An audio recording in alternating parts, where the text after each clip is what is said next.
Olá, tudo bom com vocês? Deixa eu me ajeitar aqui, ajeitar minha câmera. Essa é a nossa primeira aula da semana da avaliação vocal. E hoje a gente tem uma aula muito legal, uma aula muito importante, que é a aula sobre anamnese. Sabrina, enquanto eu estou abrindo aqui, deixa eu bater um papo com vocês. Você fala assim, Sabrina, o que que é anamnese?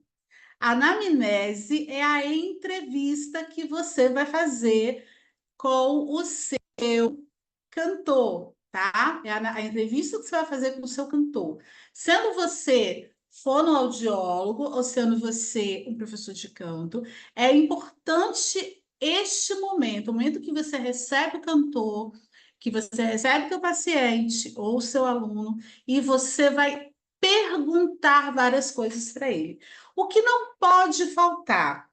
Eu tenho roteiros, tá? Roteiros, inclusive, que eu entrego para os meus mentorados na minha mentoria de professores de canto fonoaudiólogos, na mentoria Provox, mas eu vou dar a, o roteiro aqui para vocês, tá? A gente vai conversar e eu vou falar para vocês as coisas que eu acho mais importantes durante a avaliação, durante a entrevista, que é a parte da avaliação inicial. A primeira coisa, gente, é a queixa. Aí você vai falar, Sabrina, eu sei disso, a gente sempre pergunta para o paciente, para o cantor, o que que ele está sentindo e tal. Mas eu queria te fazer refletir uma coisa. As perguntas que a gente vai fazer são perguntas que nos conduzem, tá? Não é para você induzir, mas para você conduzir ali o teu cantor. Então, às vezes, ele não sabe explicar. Parece engraçado, né? Mas ele não sabe explicar. Às vezes, por um problema de comunicação, ou às vezes por um problema de propriocepção. O que é isso, esse nome difícil? É a percepção do próprio corpo. Às vezes, ele não sente onde dói, ele não sente como dói, ele só sente que é incômodo, só sente que fica cansado, só sente que tem dificuldade para respirar, seja o que for.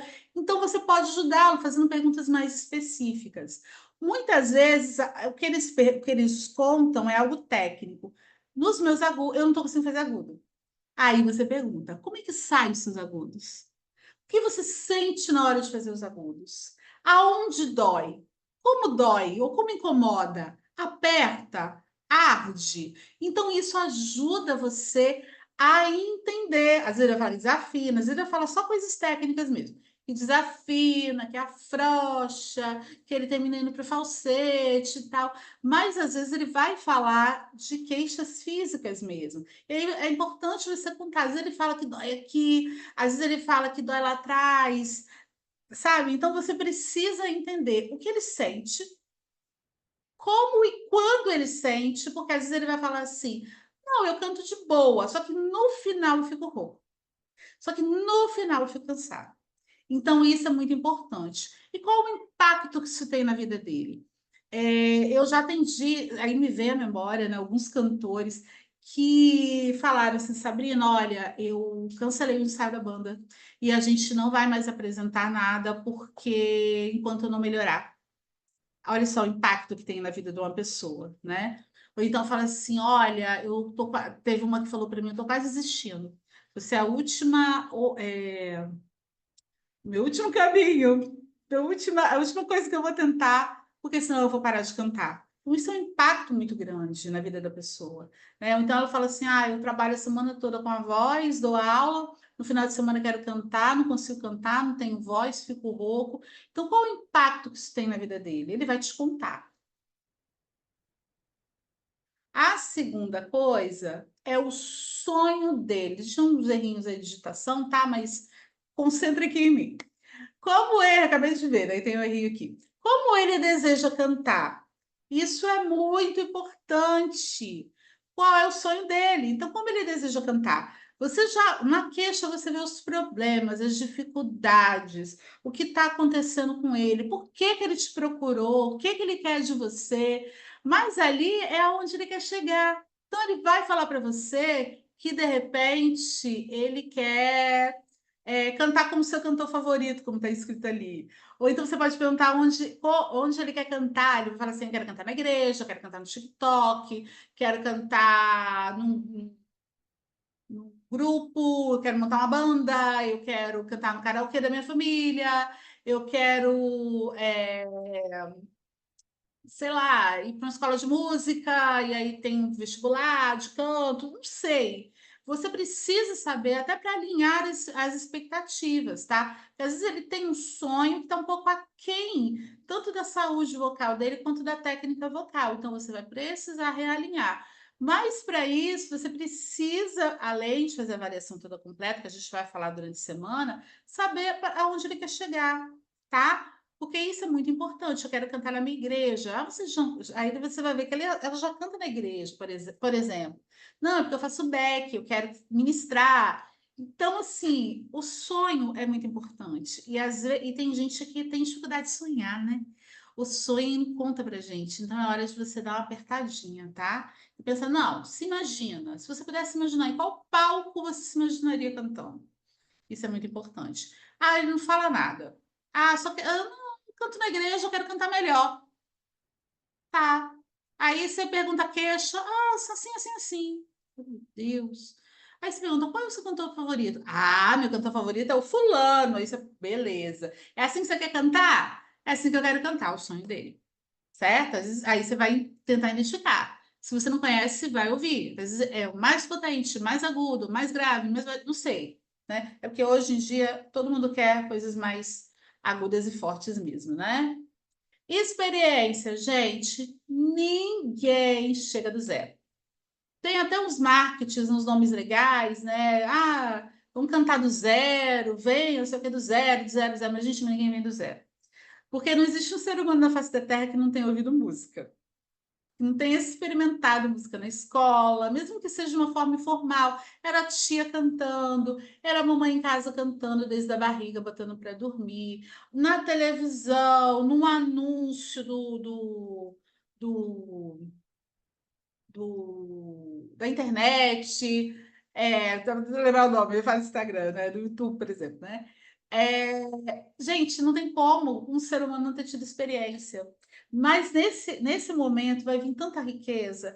Meu avô cantava, minha avó cantava, minha família toda musical, minha família canta na igreja, que às vezes um cantor de baile ele vai te contar que é cantor de igreja. E começou na igreja. Aí você pergunta, que igreja?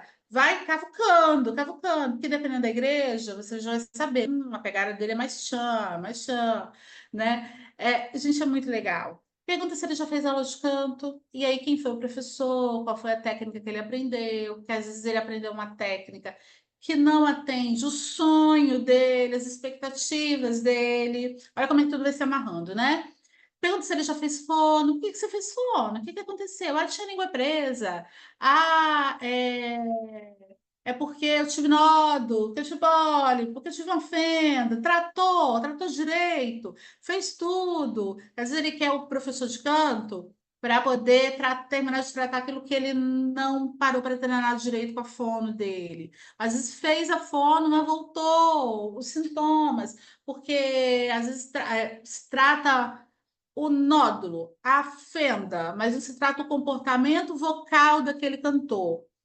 E o comportamento vocal de um cantor acontece na fala? Sim, mas acontece principalmente no canto. Então, o fonoaudiólogo que vai atender cantores tem que ter minimamente o conhecimento para reabilitar uma voz cantada. Então, às vezes ele teve, aí voltou, e tudo são coisas que você vai analisando aí com o tempo.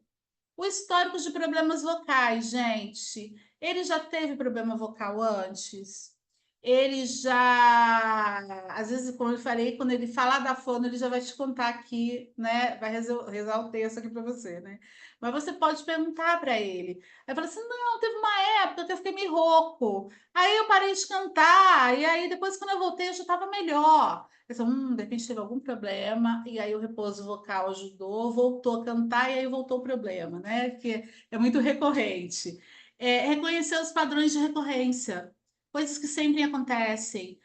Não tô rouco, mas eu fico rouco de vez em quando. Aí é sempre rouco depois do culto, é sempre rouco depois do ensaio, é sempre rouco depois da apresentação da banda, é sempre rouco depois do meu serviço, sempre nas sextas-feiras, né? Depois do trabalho, da semana toda. Então, você vai identificar algumas coisas ali e ficar esperto. Como eu falei, gente, como são roteiros, às vezes eles já te contam isso lá atrás, tá? E na hora de preencher, se você tiver um roteiro bonitinho, tal, igual esse que eu ofereço, você vai lá e coloca lá já no lugar certo, né? Porque ele já está te contando, te adiantando alguma coisa ali. Você não vai falar, não conta isso agora, porque eu vou te perguntar depois. Não, deixa eu te contar e você vai enfiando ele no lugar certo. Histórico médico. Considerar doenças respiratórias, tá? É muito importante que você considere se ele tem asma, você já sabe que você vai ter que trabalhar pra caramba ali. Se ele teve Covid, muita gente teve Covid, tem problema respiratório. É, também, se tem rinite, se tem é, sinusite de repetição, certo? Então, toda essa parte aí para você poder tratar a parte que ele cabe, né? Se você for no fonoaudiólogo, ou para você saber que você já vai ter que lidar com algumas coisas. Vai ter que trabalhar alguns tipos de ressonância, vai ter que trabalhar alguns tipos, vai ter que trabalhar um pouco o condicionamento respiratório, às vezes até passar para um colega, mandar para um otorrino. Olha, se você está sempre assim, você faz tratamento com otorrino? Então, vai para o otorrino para você tratar essas rinites, tudo que isso vai te ajudar e tal. Avaliar o impacto também do refluxo na voz, tá? O refluxo, ele é complicadíssimo. E às vezes a pessoa não sabe que tem refluxo. Aí você vai cavucando, né? Você fala assim, não, mas você sente, não, você entrar no estômago, você sente assim, sabe quando a comida volta? Ah, eu sinto. Eu sinto, falando bem, eu sinto. Então, às vezes, você vai cavucando ali, como falei, até você descobrir alguma coisa. Você não vai falar assim, tem refluxo. Tem sintomas de refluxo, vai fazer o quê? Vai transferir, vai passar para alguém ali que é capaz de fazer o diagnóstico. Outra questão são os hábitos vocais diários, tá? O uso diário da voz. Por exemplo, essa pessoa, ela quer ser voz? Essa pessoa, ela bebe bastante água, dorme bem, se alimenta bem. Como que acontece ali na vida dela os hábitos vocais? Ela tem muita mania de gritar, ela se alimenta direitinho, às vezes você pergunta sobre refluxo e tudo. Pergunta algumas coisas que de repente você fala assim: você sabe cuidar da sua voz? Ah, não sei se eu sei. Mas aí a pessoa já canta e não aquece a voz, sabe? Não tem costume de fazer lavagem nasal. Então, você vai ali, sabe, mexendo e aprendendo. Exposição a ambientes ruidosos, gente. Aonde, né? Ali no ambiente do trabalho. Você precisa tentar saber como é o trabalho dele, desse cantor. Às vezes ele está num ambiente muito ruidoso, onde ele precisa falar muito alto. Ei, fulano, não sei o quê e tal. Influência também de ambientes secos. Sabe quando a gente está num ambiente, está num lugar que tem ar-condicionado, por exemplo, aí você pode estar orientando a pessoa ali a fazer uma lavagem nasal com mais frequência, beber mais água, colocar ali um umidificador perto dela, na mesa dela e tal. Então, isso tudo vai ajudar, porque às vezes você trata, você ensina, e a pessoa não consegue melhorar porque o ambiente de trabalho dela está acabando com tudo, tá? Ou muito uso vocal, às vezes é um professor, um telemarketing, alguma coisa assim. Então, isso tudo atrapalha, isso tudo atrapalha. Gente, mas o mais importante disso tudo que eu expliquei para vocês é a audição, tá? De todo esse protocolo de perguntas, coisas que você vai poder fazer para ele, vai tentar descobrir, ele vai te contar mais outras coisas, que às vezes você vai achar que não tem nada a ver com canto, mas se você parar para pensar, pode ter a ver. Às vezes lá na saúde ele vai te falar que tem problema de hormônio, aí você, nossa, não tem nada a ver com tem, porque o hormônio pode afetar a voz e tudo. Então você vai ficar ligado em coisas, sabe, pequenas. Mas se você não tiver a audição, a escuta bem ativa para o teu aluno e para o teu paciente, você não vai conseguir fazer uma boa anamnese, fazer uma boa avaliação, tá? Mas eu quero agradecer você e dizer que amanhã a gente tem mais aula. a gente vai continuar falando um pouco mais sobre a avaliação vocal. Gente, perguntas, mandem lá no grupo, tá? Eu vou abrir em determinado horário para vocês mandarem perguntas para mim, e aí eu respondo com o maior prazer, tá bom? Um beijo, até amanhã.